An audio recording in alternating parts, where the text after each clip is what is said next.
जय हिंद दोस्तों, स्वागत करता हूं आप सभी को अपने ही यूट्यूब चैनल 2BSK स्टडी में। आप सब कैसे हैं? आशा करता हूं आप सब अच्छे ही होंगे। आज मैं आप सभी के लिए लेकर आया हूं हिस्ट्री जीके का 30 महत्वपूर्ण प्रश्न, जो आप किसी भी एग्जाम की तैयारी कर रहे हो फ्रेंड, आपके लिए काफी हेल्पफुल होने वाले हैं। तो वीडियो में एंड तक बने रहिएगा। चलिए अपने प्रश्न की ओर चलते हैं। पहला नंबर प्रश्न क्या कहा गया है फ्रेंड्स? सबसे प्राचीन वेद कौन सा है? सबसे प्राचीन वेद कौन सा है फ्रेंड्स? इसका राइट आंसर हो जाएगा ऑप्शन नंबर बी, ऋग्वेद। सबसे प्राचीन वेद ऋग्वेद है, इसे याद रखना है। चलिए अपने अगले प्रश्न की ओर चलते हैं।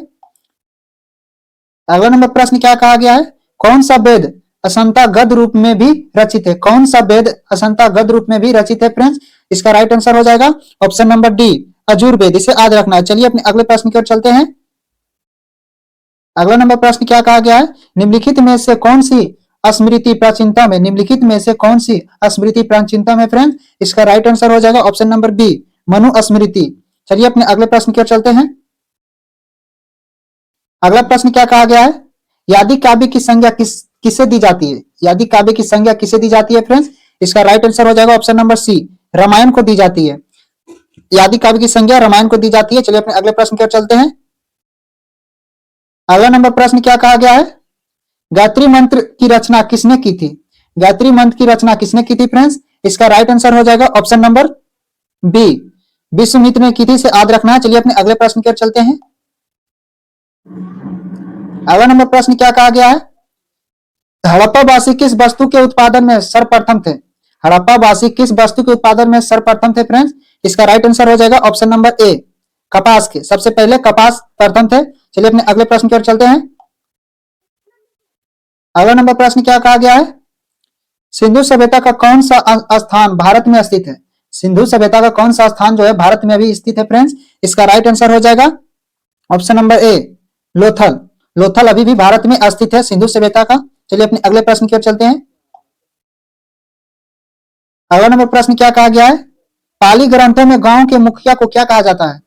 पाली ग्रंथों में गांव के मुखिया को क्या कहा जाता था फ्रेंड्स? इसका राइट आंसर हो जाएगा ऑप्शन नंबर ए, ग्राम भोजक कहा जाता है। इसे याद रखना है। चलिए अपने अगले प्रश्न की ओर चलते हैं। अगला नंबर प्रश्न क्या कहा गया है? नंद वंश का संस्थापक कौन था? नंद वंश का संस्थापक कौन था फ्रेंड्स? इसका राइट आंसर हो जाएगा ऑप्शन नंबर सी, महानंदनी। सी इसका राइट आंसर हो जाएगा, महानंदनी। चलिए अपने अगले प्रश्न की ओर चलते हैं। अगला नंबर प्रश्न क्या कहा गया है? सिकंदर ने भारत पर आक्रमण किया। सिकंदर ने भारत पर आक्रमण कब किया था फ्रेंड्स? इसका राइट आंसर हो जाएगा ऑप्शन नंबर सी, 326 ईसा पूर्व में आक्रमण किया था भारत पर सिकंदर ने। चलिए अपने अगले प्रश्न की ओर चलते हैं। अगला नंबर प्रश्न क्या कहा गया है? नंद वंश का अंतिम सम्राट कौन था? नंद वंश का अंतिम सम्राट कौन था फ्रेंड? इसका राइट आंसर हो जाएगा ऑप्शन नंबर बी, घनानंद। चलिए अपने अगले प्रश्न की ओर चलते हैं। अगला नंबर प्रश्न क्या कहा गया है? विश्व का पहला गणतंत्र वैशाली में किसके द्वारा स्थापित किया गया? विश्व का पहला गणतंत्र वैशाली में किसके द्वारा स्थापित किया गया था फ्रेंड्स? इसका राइट आंसर हो जाएगा ऑप्शन नंबर बी, लिच्छवी द्वारा। चलिए अपने अगले प्रश्न की ओर चलते हैं। अगला नंबर प्रश्न क्या कहा गया है? पहला ईरानी शासक जिसने भारत के कुछ भाग को अपने अधीन किया था। पहला ईरानी शासक कौन थे जिसने भारत को कुछ भागों में अपने अधीन किया था फ्रेंड्स? इसका राइट आंसर हो जाएगा ऑप्शन नंबर बी, डेरियस ने। चलिए अपने अगले प्रश्न की ओर चलते हैं।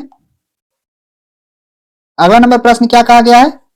त्रिपिटक धर्म ग्रंथ है। त्रिपिटक धर्म ग्रंथ है फ्रेंड्स किसका? बौद्धों का, हिंदुओं का, या सिखों का, या इनमें जैनों का? सॉरी फ्रेंड्स, इसका राइट आंसर क्या हो जाएगा? इसका राइट आंसर हो जाएगा बौद्धों का। त्रिपिटक धर्म ग्रंथ है फ्रेंड्स बौद्धों का है, इसे याद रखना है। चलिए अपने अगले प्रश्न की ओर चलते हैं। अगला नंबर प्रश्न क्या कहा गया है? किस अगला नंबर प्रश्न क्या कहा गया फ्रेंड्स? किस शासक ने बौद्धों के लिए विख्यात विक्रमशिला विश्वविद्यालय की स्थापना की थी? किस शासक ने बौद्धों के लिए विख्यात विक्रमशिला विश्वविद्यालय की स्थापना की थी फ्रेंड्स? इसका राइट आंसर हो जाएगा option number B, Dharmapal. Vikramshila विश्वविद्यालय की स्थापना धर्मपाल ने की थी, इसे याद रखना। चलिए अपने अगले प्रश्न की ओर चलते हैं। अगला नंबर प्रश्न क्या कहा गया है? महावीर का जन्म किस क्षत्रिय गोत्र में हुआ था? महावीर का जन्म किस क्षत्रिय गोत्र में हुआ था फ्रेंड्स? इसका राइट आंसर हो जाएगा option number B, sorry friends, C इसका राइट आंसर हो जाएगा, जांत्रिक में हुआ था, इसे याद रखना। चलिए अपने अगले प्रश्न की ओर चलते हैं। अगला नंबर प्रश्न क्या कहा गया है? महावीर की माता कौन थी? महावीर की माता कौन थी फ्रेंड्स? इसका राइट आंसर हो जाएगा ऑप्शन नंबर बी, त्रिशला थी। चलिए अपने अगले प्रश्न की ओर चलते हैं। अगला नंबर प्रश्न क्या कहा गया है? प्राचीनतम विश्वविद्यालय, प्राचीनतम विश्वविद्यालय कौन सा था? प्राचीनतम विश्वविद्यालय कौन सा था फ्रेंड्स? इसका राइट आंसर हो जाएगा प्राचीन जो विश्वविद्यालय था नालंदा विश्वविद्यालय है, इसे याद रखना है। चलिए अपने अगले प्रश्न की ओर चलते हैं। अगला नंबर प्रश्न क्या कहा गया? भगवान महावीर, अगला प्रश्न है भगवान महावीर का प्रथम शिष्य कौन थे फ्रेंड्स?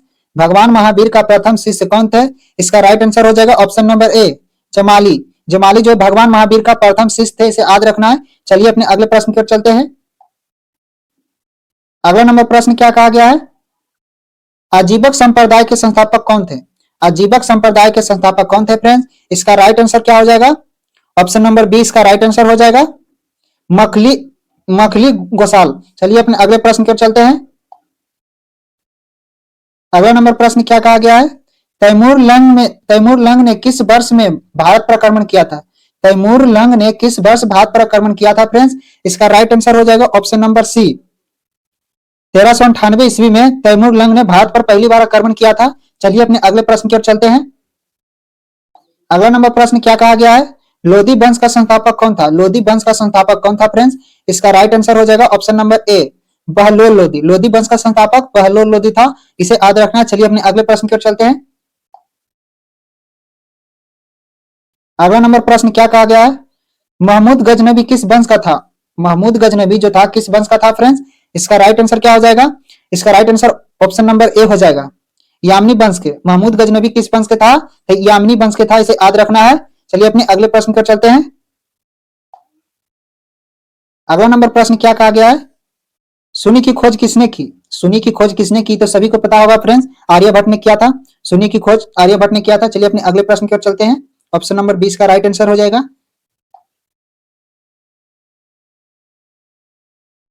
अगला नंबर क्या कहा गया है? प्राचीन भारत में निम्न में से कौन सा विद्या अध्ययन का केंद्र नहीं है? निम्नलिखित में से प्राचीन भारत में निम्नलिखित में से कौन सा विद्या अध्ययन का केंद्र नहीं है फ्रेंड्स? इसका राइट आंसर हो जाएगा option number A, Kaushambi. Takshashila भी है, विक्रमशिला भी है, इनमें से सभी 13 तो नहीं होगा फ्रेंड्स। इसका राइट आंसर हो जाएगा ऑप्शन नंबर ए, कौशाम्बी इसका राइट आंसर हो जाएगा, विद्या का अध्ययन केंद्र नहीं है। चलिए अपने अगले प्रश्न की ओर चलते हैं। अगला नंबर प्रश्न क्या कहा गया है? किस विदेशी यात्री ने भारत का दौरा सबसे पहले किया था? किस विदेशी यात्री ने भारत का दौरा सबसे पहले किया था फ्रेंड्स? इसका राइट आंसर क्या हो जाएगा? ऑप्शन नंबर 20 का राइट आंसर हो जाएगा, मेगास्थनीज।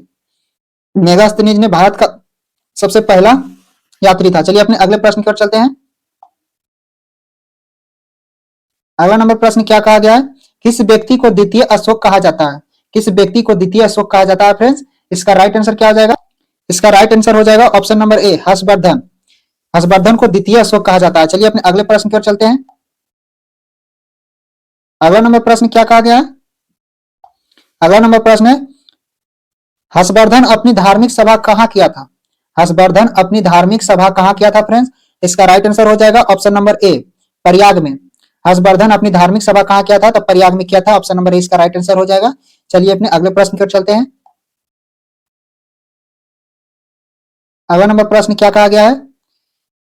मिहिर कुल का संबंध था, मिहिर कुल का संबंध किससे था फ्रेंड्स?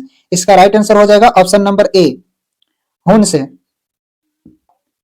अगर आपको किसी भी प्रश्न का उत्तर पता हो फ्रेंड्स तो कमेंट बॉक्स में जरूर दें। चलिए अपने प्रश्न की ओर चलते हैं। इस नंबर प्रश्न क्या कहा गया है?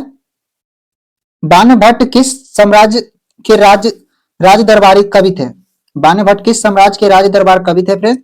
इसका राइट आंसर हो जाएगा ऑप्शन नंबर सी, हर्षवर्धन के। इसे भी याद रखना है।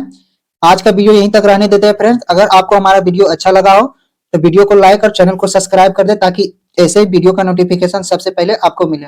फिर मिलते हैं अगले वीडियो में।